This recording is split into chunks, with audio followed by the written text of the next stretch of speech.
Let's see.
All right. All right.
What's going on here? Error.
All right.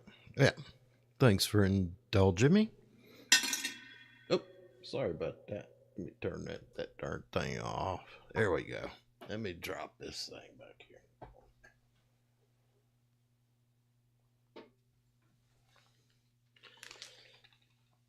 All right, boys and girls, how's everybody doing? Welcome to the Rabun County Rag. Let me turn that darn headphone off so y'all don't get no feedback. Just a minute. All right. I'm still learning this stuff. Y'all bear with me. The old satellite says I'm lagging a little bit tonight, so y'all might get a little buffer, and I apologize, but this is the best I got, and I just want to get out there and say hello to you. Greetings, everybody who's tuning in. If you're not tuned in yet and you happen to wander by in the next little while, see this thing, welcome. This is Rabun County Rag, and we're a community of like-minded people with common interest in hunting, fishing, protecting our community, culture, families, and environment. We exchange ideas, resources, and information. Welcome aboard. Don't have anybody on here. Haven't gotten any messages this week on anything that anybody like to talk about, but it's 6 o'clock and we'll get started.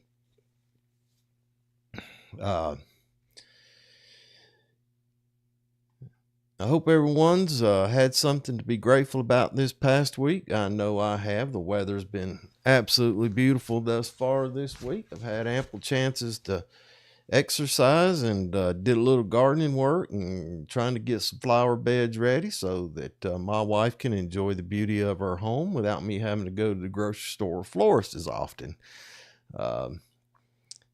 Got Easter. Easter is here.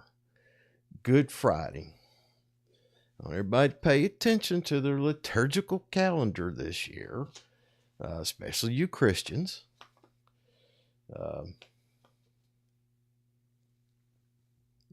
Wonderful story of Jesus Christ. And I'm not trying to get on any kind of look at me, I'm a preacher or anything like that, but it's a special time of year for me. The way I live my life, I try to do it in a Christian-like manner where I follow the teachings of Jesus Christ and the things that he taught us and the ways that we're supposed to live and how he loved people, even in moments of passion and anger and all that stuff. I read something the other day. What was that? Somebody said that only a true Christian, it's easy to love Jesus. It's easy to love God. But can we love Judas? You don't think Judas was a part of the plan? That just happens to be the name of the player. I thought about that. Some people said, oh, that's blasphemous. I don't know. It's consideration. If you can love Judas, you can love Lazarus, you can love Mary, and you can love those rambunctious fishermen and the lifestyle they led and how he changed their lives. Anyway, it is Easter. Good Friday, he went in front of Pontius Pilate and was crucified that day. And third day, he rose from the dead. Who was it? Mary that went to the tomb and found the tomb empty, and he came to her. Very interesting. Very interesting. Easter lilies, got some coming up out here. I might have one lily ready by Easter. Sometimes it works out that way. Sometimes it don't. Anybody have anything to add to that?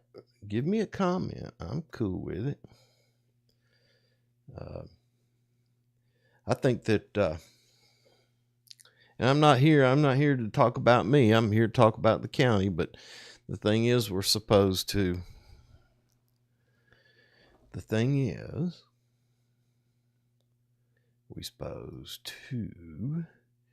share the good news. Share the good news. So, kids, make sure your kids get the Easter clothes, go to church, show off the Easter clothes, let the kids have the Easter egg hunt, have some boiled eggs. I know eggs are kind of expensive this year, but you can afford to get a dozen eggs or two and have your kids enjoy some pretty colored eggs. And they probably won't eat them. They'll be more after the candy, but try and give them the lesson of Easter. My grandson is here tonight. I think we need to, he and I will, I think we've already had some discussion about the risen Lord, and we're going to have more. I want to be sure that that's instilled in him as he grows into manhood. Anyway, the good news. Grateful for, the weather was beautiful.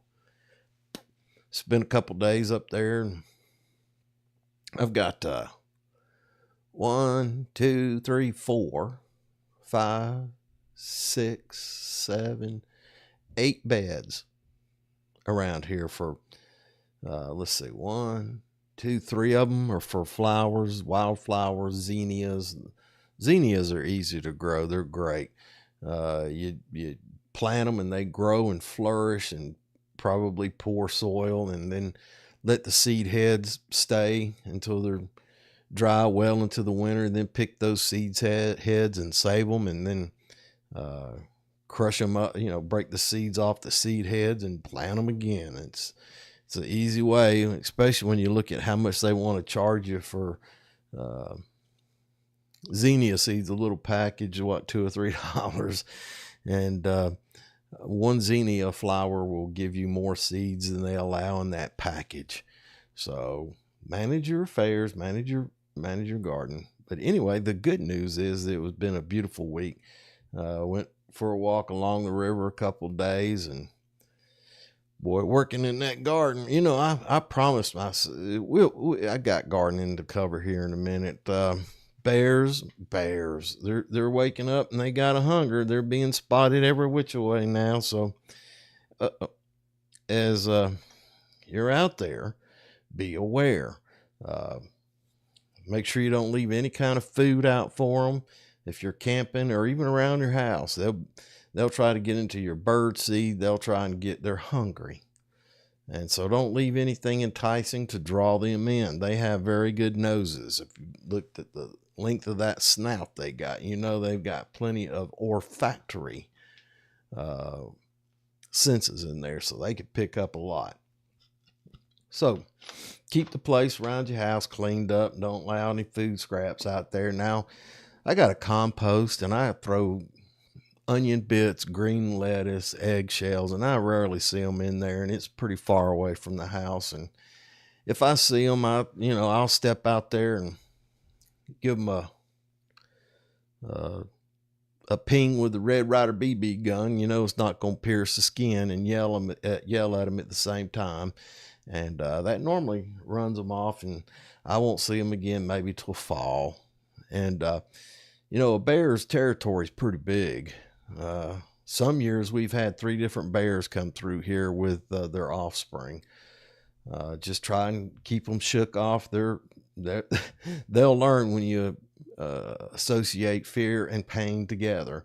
I don't like being that way. They could stay outside that tree line all they want. I just don't want them inside the tree line in the yard there.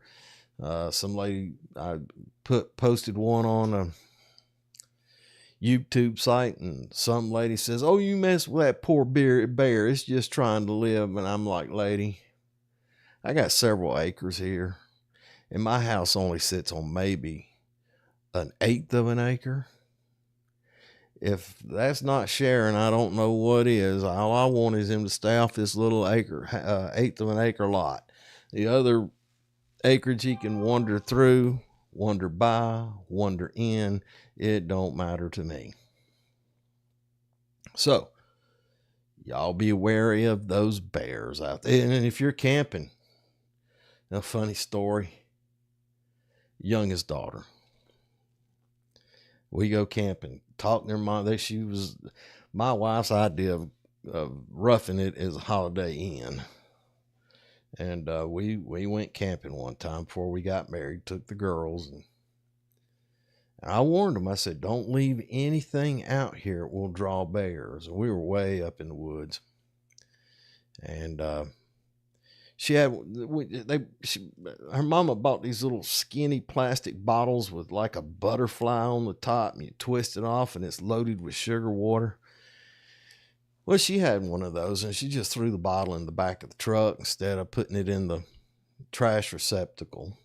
Or I don't know if I had everything suspended in the tree or locked in the truck. I don't remember what it was, but she left one of those things in the back of the truck. And I'd imagine it was midnight, and hear a commotion out there. The old bear trying to get in the back of that truck with that plastic bed liner, and he was scratching and trying to climb himself up there. And oh man, my wife and her 2 daughters, they've never experienced that, and the fear that was running loose in that tent, the pheromones or whatever they release that has fear in it, prompted me to roll out of my slumber. Of course, I had a sidearm, but I jumped out of there, and I'm in my old whitey tidies, and I'm going, raising my hands. Old bear, yeah, little bitty bear. And I guess I was a pretty big hero that night. And I never will forget that, but we never had to tell them again to put that food stuff away and tidy up camp before we go to bed, because that was a pretty powerful lesson. Thank you, Mother Bear. Anyway, bears, do's and don'ts. Keep a clean campsite. Keep a clean place around your house, and they won't come bothering you. And if you don't get close to them, don't chase them down. Don't try and pet them. And if you feed them, they are good Democrats. They will just keep coming back for more. They'll just keep coming back for more. They expect it. And then they start, and if you don't feed them when they come expecting it, then they're going to get closer into your personal space, so to say. If you got any comments about bears, y'all give me a comment, or leave me a comment. And if you got a bear story, I'd love to hear it. If you've got a bear story, And I know some people who have got some bear stories. Saw a picture today. One was on somebody's patio. So those are the bears' do's and don'ts. And turkey hunting. Is it the 25th of this month? Somebody send me a comment. I'm not a big turkey hunter. I understand their habitat, and I understand the things that I'm trying to understand things that they eat. What do bears eat? What do bears eat in the wild? Do bears eat in the wild? How about that? Let's see what it says. They eat berries, nuts, roots, fish, small mammals if they catch them, rabbits, hares, squirrels, and chipmunks. I can't imagine a bear sneaking up on one of those things. Can you? Carrion, they'll eat dead animal flesh, insects. These darn things will eat about anything. I typed in bears. What do black bears eat in the wild? Let's see what that says. Carrion, ground squirrel. Let's see. Carrion, ants. They'll eat ants. I have seen them find a log with the termite. Hello? I've seen them find old rotten logs in the woods out there and just tear into them and eating those termites out of there. They'll eat duck, lizard. Well, I can't imagine. I imagine hungry makes you. I will tell you this fishing story about bears. Y'all want to hear it? Y'all want to hear it? It was around Thanksgiving. When I decided I wanted to be fishing, it was a rough time for me. Separation from my first wife and working like a fool just to keep things going, and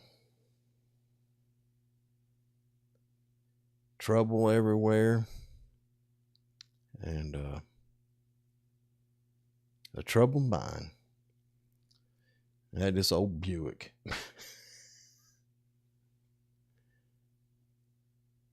And let me mute this for a minute.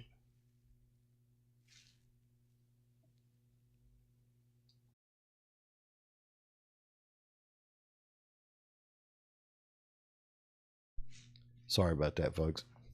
Where was I? Fishing up on the northern reaches of the Tallulah River, almost into North Carolina. And it was foggy. Man, it was foggy. And I'm driving up through there, and I had to hang a head out the window because it's that kind of fog that it just blinding when you look through your windshield. And that was an old car, and it was sandblasted, and the lights were reflecting the fog right back into my eyes. And I'm just going up the road there, dirt road. I got my head out the window, and I'm trying to see where I'm going. I'm barely creeping on, and I pulled and found a familiar parking area for an area that I like to fish, and pulled in and got parked and had most of the gear ready. So went out there and got down the river and started fishing. It was foggy. Couldn't hardly see anything. And I was casting under some overhanging rhododendron into the river because I thought I saw some fish tailing, finning, the water, just sipping on top of the water. And I got to casting and working my way upstream and let the bait drift downstream, just flipping it way upstream and mending the line and keeping the bait just going down the river at the same speed as the current. You know how that works. And I glance up and I saw this thing in the fog.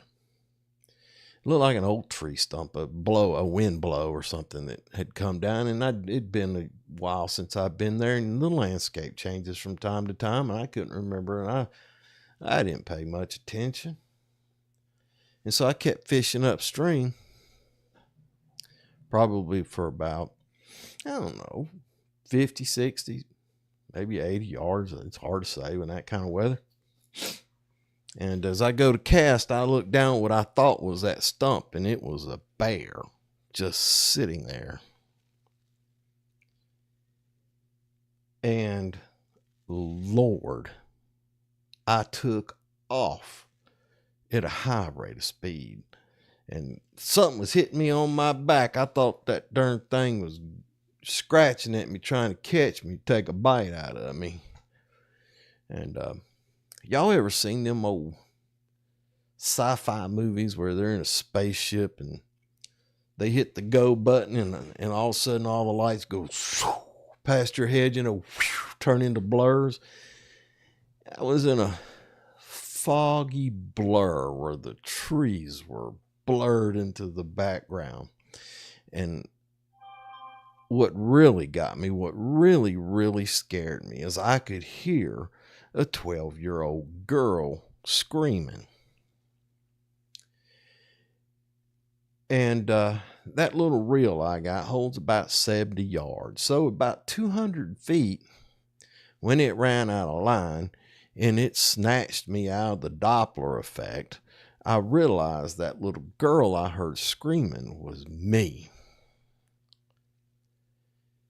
Man, I could not go another step when I came out of that light speed position. I'm not that little of a man, so for me to get up to speed like that takes quite a bit of energy.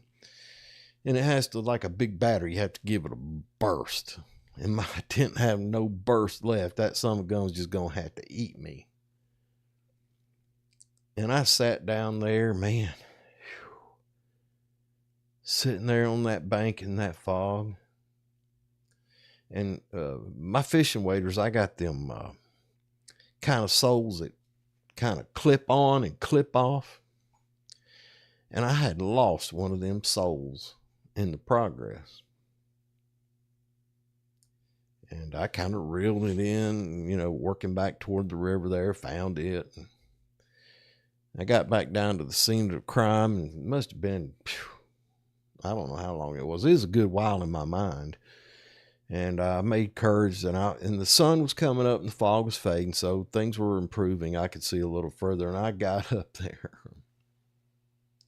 And where me and that bear met, they scratch off marks going both ways. I was probably throwing rocks on him from the beach, and he was that's what was hitting me on that back, was him scratching off, because I was scared the bear out of him the same as he scared the stuffing out of me. And every time I tell that story now, I kind of giggle. I said, do you reckon he's sitting around old bear campfire telling his version of this story? I just wonder with that. Anyway, I've always thought that, hey, it wasn't too humorous in the heat of the moment, but as time gone by, I've elaborated on it somewhat and made that story humorous to me in the way I think about things. But anyway, that is a bear do and don't. Let's move on to hunting. Now, I believe that Georgia turkey season, let's see, let me type that in. I think it starts the 25th. When does Georgia 2025 turkey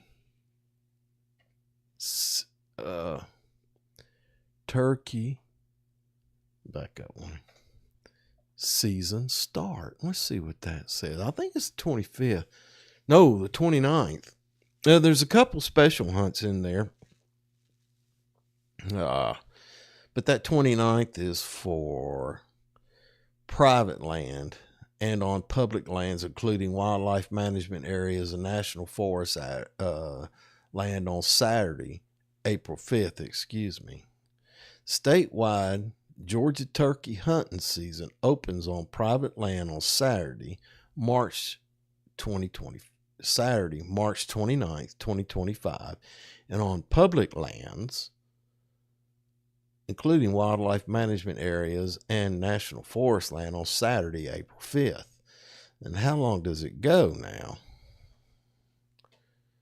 How long?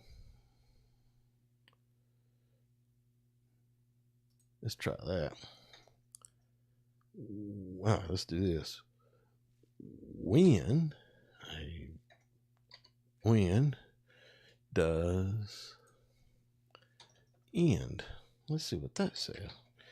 So 29th on personal land. There is a special youth and mobility impaired season on March 22nd and 23rd, and it ends on May 15th. Okay, so we covered all the dates there. 29th is the general season on private lands, April 5th on public lands. However, there is a we're in April. So we got about another month left in the old bird season. How you turkey hunters doing out there, y'all? Getting them? I need to study them more. I want to. I don't necessarily want to hunt them, but I admire them when I'm in the field, whether I'm doing photography or just walking. And I'd like to see more of them. And if I knew what their habitat was, I could be more tuned in to perhaps figuring out where they are, what type of habitat they like, and perhaps get a chance to catch a glimpse of them. And if there's too many of them, then of course I'll share with people I know who hunt them, or I could, but I don't know. I enjoy them too much alive. I eat me a turkey wing, I normally eat a turkey wing, and maybe a turkey thigh if is enough. But normally I just go for that breast meat. I can't ever get it right; it's always too dry. So I like the dark meat on fowl or on poultry. I don't know what turkey is. Poultry, got to be poultry. But I like the dark meat on those. What's your method of hunting? Do you bow hunt and rifle hunt? Do you hunt them with a rifle? Can you hunt them with a rifle? I don't know. I need to look that up. What are you allowed to hunt turkey? What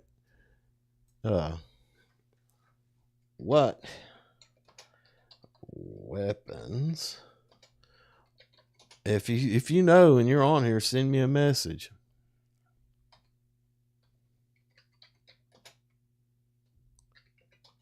Georgia to hunt turkey. Let's see how. Oh, it didn't give me any suggestions. That must be a tough one. Let's see how long the old Google. Shotguns, muzzle loading firearms, crossbows, recurve, and compound. Yeah, I knew you could hunt them with a darn old broadhead. I seen in their vicious videos. I think I talked about it once before. Them old guys that sit in them blinds and draw them turkeys within 30 feet and then slice their head off with a broadhead and then want to publish that on the YouTube. Hey, some people like to see that thing. I don't necessarily need to see that. It's probably a hell of a shot, more than I could do, more than I'd attempt. I'd be losing I don't know how much arrows anymore, but I'm sure I would spend a fortune in arrows. Interesting, though. I wonder if I could use that old recurve. It's one of them high school deals. It's a plastic recurve or fiberglass recurve. I wonder if I could use one of them to hunt a turkey. Did it give any weight limits on that recurve? I don't see any. Well, I could take a shot or two because I got a bunch of them old cheap arrows. That might be Or if you hunt them with paintballs, what if they let you shoot them with tranquilizer gun? Slingshot. You could kill a turkey if you could kill a turkey with a darn arrow, I don't see any reason why I've seen some of them old darn boys that shoot them old steel balls with a slingshot. Doggone, I wish I could shoot that good. Maybe we should petition the state to let us hunt squirrel legally. Hey, wink, wink. Legally with a slingshot. Maybe they could put some requirements in. The ball must weigh this much, and it's got to be steel, substantial mass, and the slings, they could put some parameters in there. It ain't much to it. It wouldn't have to do a whole lot of re-engineering to just have to print it on the package that it's compliant with those things. I got an old slingshot I got hung up in there for the grand boy. And I got them little clay pellets for him to start with. They're little balls of clay, and they're round and a little bitty. I think it wouldn't handle slingshot. I've got him started a little bit, but I ain't showed him that one yet. I just ain't done it. I'm waiting. It'll come. He's 4. I don't know how long to wait. Whenever I feel he's ready, or if he sees it and goes, "Hey," then I'm like, "All right." Anyway, that's turkeys. Turkey hunting. That about dries up most of the seasons, don't it? I guess we can look at trapping. I guess I can learn more and more about this stuff. And if y'all know anything about it, feel free to message me or stream me or text or get in touch with me. I don't know what they call these things, the old chat, or leave a comment or any of that kind of stuff that you can do. And I'm always here. Boy, I didn't feel like it today. I drove way down southwest of Atlanta, and drove back. And then the grandson was over. I had a tomato and onion sandwich, and sitting there in the chair, knowing I had to get up and I'm going, always read the newspaper, see if there's anything interesting in local events around here that I can share with you guys, maybe get a giggle or something. But sitting there in that darn chair, and I told him, I said, when the big hand gets on the 12, then you and I will go outside and go for a walk, and then I got to be through by a certain amount of time to get all my work done. I'm sitting there in that chair, and exactly 1 hour later, I woke up and looked at that clock. I said, "I've been asleep for an hour?" My wife goes, "Oh, yeah."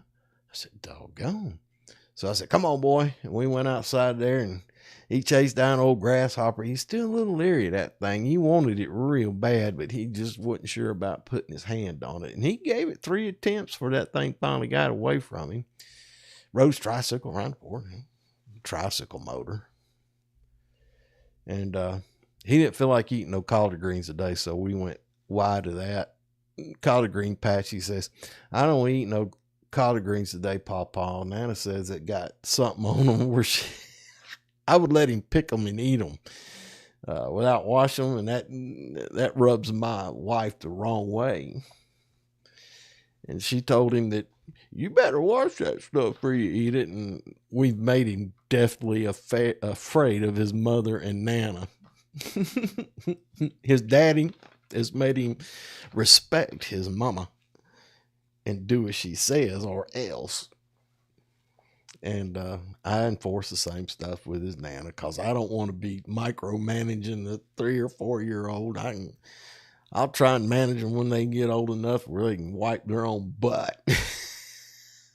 Open a can of Vienna sausages. And, "Now we're ready. Come on, let's go." Anyway, I don't know how I got into all that, talking about slingshots and turkey hunting. That's how we got there. Good Lord, man. boys and girls, when you get a certain age, your mind just starts wondering if you don't have to focus on work anymore and you're kind of semi-retired and you do a little bit of, stuff to keep you busy. And, every now and then you get a business call and you go, yeah, I'll go do that for you. It's helping somebody out. I enjoy doing that stuff. I love getting out in the field and working with guys. But yeah, your mind tends to wander more often. What does that old Grateful Dead lyric go? It's no. Talking more and more about less and less. What is that lyric? Anyway, I don't know if y'all. Oh, you know what I forgot to put up? I forgot to put up my logo. Y'all want to see me struggle through that? Come on. Come walk this walk with me. Walk this walk with me. Let's see how good I can goof all this stuff up. I can goof up now. I'm good at goofing up. I got to change my display settings. I'm going to put it on that TV behind me. And that TV should change. I hope I didn't lose you during that little transitional period. It says my connection is excellent. Now I got to go find a file. And one of these days, if I learn, 17 April. Wait, let me go ahead and do this. One of these days I'll be able to share some of this stuff with y'all and y'all can see what I'm doing. They say you can do it with this OBS, but I have not figured it all out yet. It didn't connect. How come it says it did?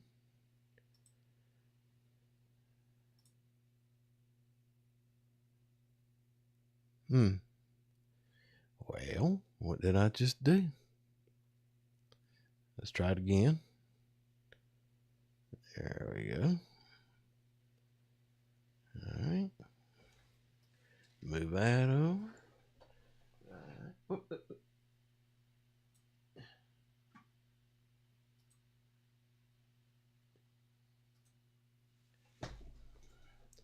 All right, that's my buddy. I got him with me. I do want to close that. All right, how we looking? There we go. The skull. Ripping your face off your head, man. That kind of stuff. I like the Grateful Dead. Most people think it's just, but it's a lot of good stuff. And I like the electrified folk music. And I just like that. But anyway, where were we? How'd we get there? Turkeys. Oh, wandering minds. Proof is the example. So fishing.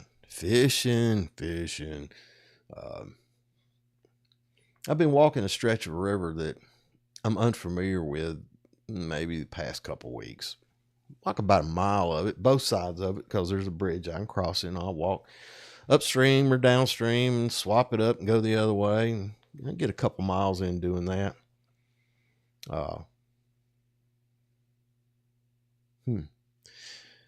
And I got there the other day and I had my bait rig and I had my artificial rig. And I had a green woolly booger tied on that hook from last year.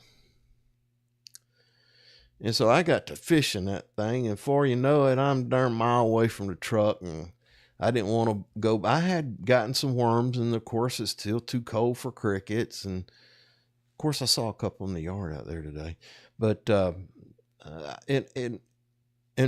my bag, I just left. Only thing I had on me was my camera and my fishing pole. I didn't even have my walking stick, because I normally do, take the walking stick and do kind of calisthenics, kind of goofy stuff, stretch and pop. And I didn't catch much, but man, I sure saw some nice holds. I saw some perfect structure to fish in that darn thing. And I got to casting about, and I caught a little old yearling bass, and he probably wasn't no bigger than that right now. He was about that size. That bass don't fight near as good as a trout does. But I got him in, he was a healthy fish. And, that's start of the backup on a lake. And I don't know if that water takes on more of the properties of the lake than it does of the river. Trout got to have that temperature. Well, fish in general. But the thing about water, fish need the oxygen in the water. Some fish require more oxygen than others for a variety of reasons. But trout require a narrower margins in the cooler section habitat, called the water habitat. They thrive because of their physiology, whereas bass and catfish and bluegill and brim, their physiology is a little different, because the colder the water is,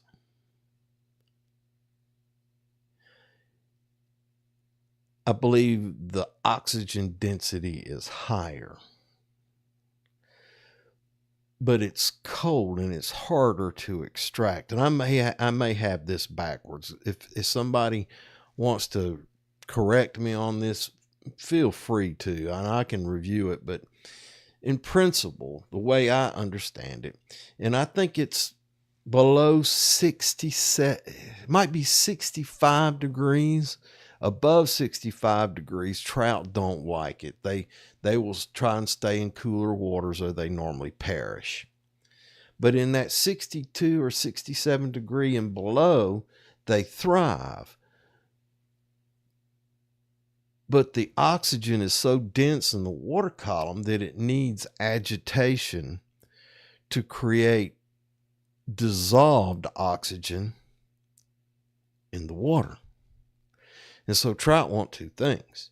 They want colder water, and they want flow, because that flow means that water has gone over some ripples, because unless you're talking about a big wide river like the Mississippi, or lower stretches of the Cumberland, or the lower stretches of Chattahoochee, where it turns into Apalachicola, or Tallulah River, which runs south, and Seed Lake, that's on the eastern divide, the Tallulah, and it flows into the Savannah River, and then it gets real wide as it goes further south, slower. But the water temperatures are higher. The water temperatures are higher in the impoundments, the lakes. Now, there are trout that survive in the lakes, but only to a certain extent. Some of them find a habitat, they get fairly large. So, I think this river I caught that bass, and it was a small one, which I would typically find smaller fish coming out of the impoundment into those waters. Man, I'm really streaming a long time behind, aren't I? Well, we'll keep going. So it backs up. So the structure I was looking at, if you were to take a cross section of this river, it would run like that, and then V up, and there's a rock structure where the water is cutting under the rock, and there's good cover, good overhang, good feeding lane. Because when you look at a river, when it's wide and flat, it has a lot of Demetrius and insects and all that stuff that's doing their business, reproducing, dying, and living. And as it comes down the river, and the banks come from out here, and now this is a bigger scale, and move closer and closer, all that organic material that fish will eat is caught in that trough. Well, the trough, there's normally a plunge pool on the back side. And then there's some pillows of water. That rock structure creates pillows where a fish can sit in that pillow of water, because he's right in the middle of a turbulent area, and he just sits there, and kind of floats in a wider range, but he's holding without using much energy, and he's able to look upstream and see what he might be interested in having for breakfast, lunch, or dinner. And so when you look at those structures, you back up and you walk back down and you understand how it works. And the bigger fish are always going to be closer to where that funnel pulls that in. They're going to be closer to that because that's the best feeding lane. And so they chase the smaller, they chase the smaller fish back downstream. So where your most best place, in my opinion, is to find those, and if you can look down into the water, get above it, or you can look down into it. And this river, I've been able to look at it that way, and you see where the holds are, where that water comes through that funnel, like where the river narrows and plunge pools and all this stuff. And you start looking at those plunge pools, you start looking for the holds, boulders in the river where the river undercuts, and you start seeing those things. And if you stand there and watch, you'll see a fish go through occasionally, dart out and try and fetch something out of the column, and pretty cool. And so I think I'm going to try and spend a little time on that river. Of course, tourist season's starting to kick up, but I'm the guy who's on the trail at daylight. So if they want to get their butts out of the bed, and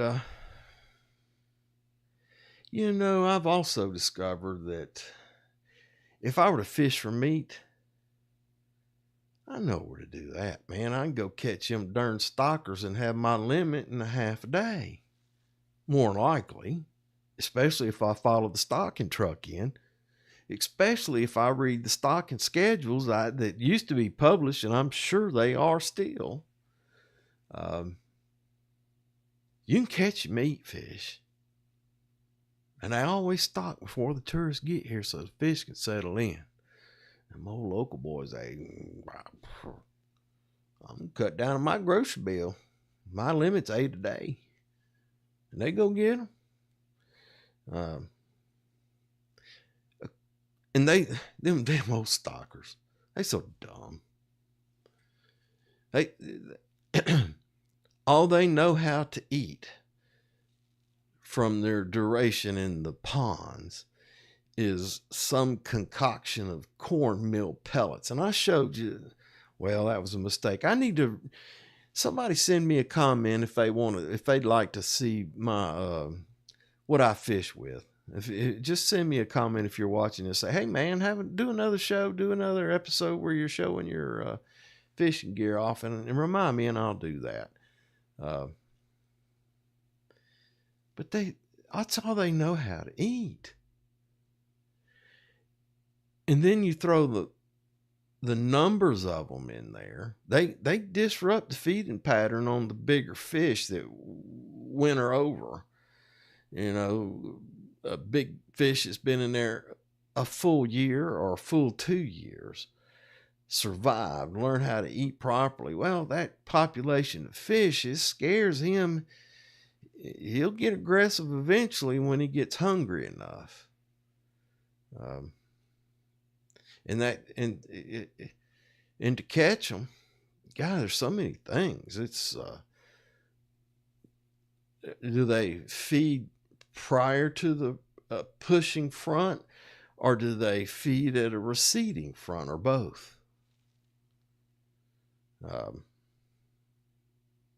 Temperatures, how much sunlight?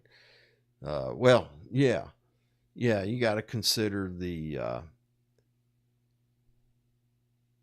entomological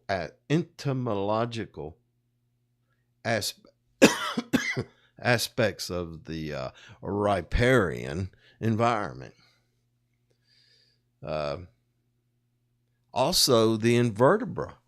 You have to consider the invertebra, the crustaceans, the crawfish, and everything else. So there's a lot to consider. When are those species the most vulnerable? Is that the right word? I got in trouble or got made fun of that one time. Most vulnerable. Uh, that's when fish, I believe, know because they present themselves in a condition that is the high hazard in their life cycle for predation. Am I making any sense? Anyway, you got to determine what's in the water they're eating. But mostly I just enjoy standing around, look at the scenery.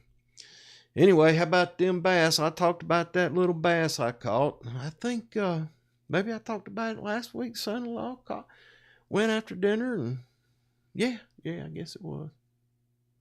Yeah, maybe it wasn't. Anyway, he went after dinner and caught a couple bass on a little old lake up here. Well, they weren't real little. They're nice fish. I'm sure he turned it back. Seen the crappie come alive, man. I talked about that last week. I know. If you know as much about crappie as I think I know about trout fishing, you probably having a ball right about now. Same with your darn bass fishermen. What about the sunfish? They lag behind a little on those other fish. I wonder if you lined them up, then maybe they do it all at the same time. But I wonder if one species starts earlier to the lower species for whatever reason. Does a catfish start first early in the wintertime or late early in the springtime, or does the catfish have to get the warm air or warm water or wherever they're at to initiate the hormonal changes that flush the water and make spring things happen? I don't know. I'm just curious if you know about that striata of fish reproduction. I'd like to know. I guess I'm just a lonely man sitting here hoping that someday somebody will stop by and say, hola. Anyway, I'm not going to get upset about it. Y'all making fun of me. Let's see. Sunfish, crappie. If y'all know anything about that kind of stuff, y'all let me know. How about gardening? Whew. I told you I was grateful for the beautiful weather. Oh my Lord. What did I do on Monday? Went for a walk. It's a couple miles anyway. If I just do this circuit, it's a couple miles. And there was some beautiful wildflowers blooming on the side of the trail. So I get the camera out and it's low light and I'm having to brace and half of them are blurry, and I'd brace. I had my walking stick. I'd lay it down and kind of brace and click and get the fastest speed I could get without sacrificing what I thought was quality. So I'm working and I take a bunch of pictures at different angles, and if y'all want to see these pictures I take when I'm out there, let me know. But these are some kind of blue flowers, and they look like vetch. No, maybe. I think they're what is that family or group of annuals that fix legumaceae? I believe it's a legumaceae. And boy, this stuff was kind of weird, speaking all this crazy language, but a legumaceae is a plant. The beans are in this family. And a lot of things in nature are in that family. But beans is something probably everybody's familiar with. So consider beans. Well, when you plant beans, they fix nitrogen into the soil, and other plants take nitrogen out of the soil. Interesting concept. And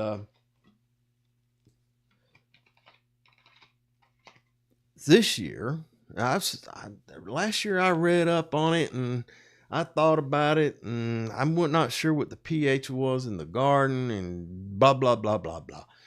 But this year, I think I'm going to try some of what, and I might have talked about it last week, the Three Sisters.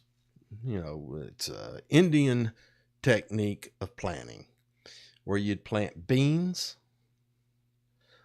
a bean plant, a corn plant, and a squash or a melon plant in one hill. And the beans set nitrogen that the corn and the squash or cucumber or whatever that is there absorbs. It helps them. A symbiotic relationship, I believe the term is. I could be wrong about that, but anyway, a symbiotic relationship. And it makes sense knowing what little I know. And so I'm going to try that this year. And I'll keep y'all posted on how that goes. If you've done that and you scroll past this and you've done that, hey, give me a comment. Hop on here on Thursday nights, and that's the kind of conversations I'd like to have. Gardening, fishing, hunting, that kind of thing. Sharing ideas and how we can be self-reliant and have relationships as well. Anyway, is it time to, but anyway, Monday. So I'm on this walk and I took the pictures of those flowers and I got back on the trail. Well, it took me about a half a mile to realize that I had a touch of deja vu, that I had been there before. Anyway, I made the U-turn, so that gained me a 3-mile walk on Monday. And then I got home and the weather was really nice. And I said, by God, I need to take care of these entryways up here. I've got a little meadow with the top end of the driveway on top of the hill. And I got a flower bed on both sides. And then I got a flower bed to the right as you're leaving, behind the one that lines the driveway, another little flower bed. And as you start to leave the edge of my property, that meadow is triangular. When that starts to run together, somewhere I've got planted another bed, and that bed nearest the road, it's up at the road at the end of the property at the point. I plant turnips and collards. And then as you're going down the driveway on the right, it's a triangular bed. And I've got it planted with wildflowers. And to the left, in a row along the driveway, I've got planted zinnias. And then that other bed on the other side of that, I've got another bed of zinnias. And then as you go on, there's some rocks, and you got narcissus, the real early jonquils. I've got those planted on both sides of the driveway, along with some early spring plants. I might have tilled them up this year. I haven't any. Anyway, and so I got that done, and I had to till. I said I was going to do no till, and I did, and I'm still holding my guns on that one. I'm going to do this in the main gardens, the vegetable gardens, the no-till. But I want to but that soil up there has not been worked but the past 2 or 3 years, and it needs more organic. I mean, it was a gravel driveway, and I'm planting stuff in it. So every time you till it, the heavier stuff goes down, you bring good stuff up. and you have to see what'll grow there. Everything changes, man. But anyway, zinnias, jonquils, wildflowers, and then you're on down the driveway to the house. So I got all 1, 2, 3, 4 of those beds tilled up. And they're not very big, but I'm not very young anymore either. And it's one of them front tine tillers, one of them things that will beat you to death. Yeah, that's the one I got. That thing jumping around you, hanging on and bouncing. Anyway, running out of time. So anyway, that's what I've done thus far, but the main beds, and we'll talk about it later. I've got a bunch of seedlings. Boy, I got a bunch of maters. Anybody wants a mater, get in touch with me. Maybe we can work something out. A couple of spring activities we got going on, fishing rodeo at Black Rock Lake, and I think that is on the 3rd of May. Old school garden, community garden in Clayton, Georgia, right there on 76 where the Clayton police station is. They're having a old school garden sale, and that's May 2nd and 3rd. Oh, that's a Wednesday? No. Well, anyway, May 2nd and 3rd there in Clayton. And then, of course, don't forget the Clayton Ramshackle. Like I said last time, I live in a ramshackle. I don't know why I'd want to attend one. But that's in Clayton on 7 June 2025. Now, like I said, I probably wouldn't go to a ramshackle, but if somebody wanted to create a bluegrass festival, and I talked about it last week, I'll talk about it again. Hell yeah, man, come on. Get some barbecue going, get some bluegrass going. Everybody dancing in the sun. Yeah. Guys standing around in the parking lot, picking and grinning with one another. Yeah, that would be cool. There's some bluegrass fans out there. Anyway, running up on it here. Now, the section is things for sale. If you got something you need to get shed of and you hear me talking about something, you can go, hey, man, I heard you talking about chickens. I got an old chicken laying box here I'm trying to get rid of. Somebody expresses what they're looking for or talk, and they know what they're looking for. And, being a community of, we're kind of rural. I like it. We're rural, and I like that. And rural people, they need to keep their resources close at hand. And if a neighbor, it can be sold back, traded back, used back, whatever you need to do. But anyway, that make this probably the forum that you could get something like that done once we gain popularity. Hey, if you're scrolling through this later, thanks for stopping by and watching the large orange man sit down here in his basement and trying to organize us into something special. Anyway, moving on. I do still need, my wife found one, but it was a little bitty disc harrow that would go on like a lawn tractor.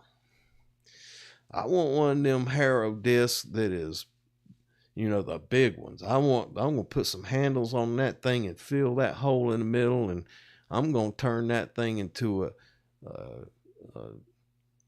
I'm going to call it a Mexican walk. The only reason I say that because the first time I believe I saw that configuration done that way by somebody was Route La Nueva. And that, my friends, is Route 9 in Spanish. And I think it's just 3 guys. Guy running the camera and a couple other guys prepping and cooking food. And I love watching those guys put that stuff together. It's authentico. It got to go.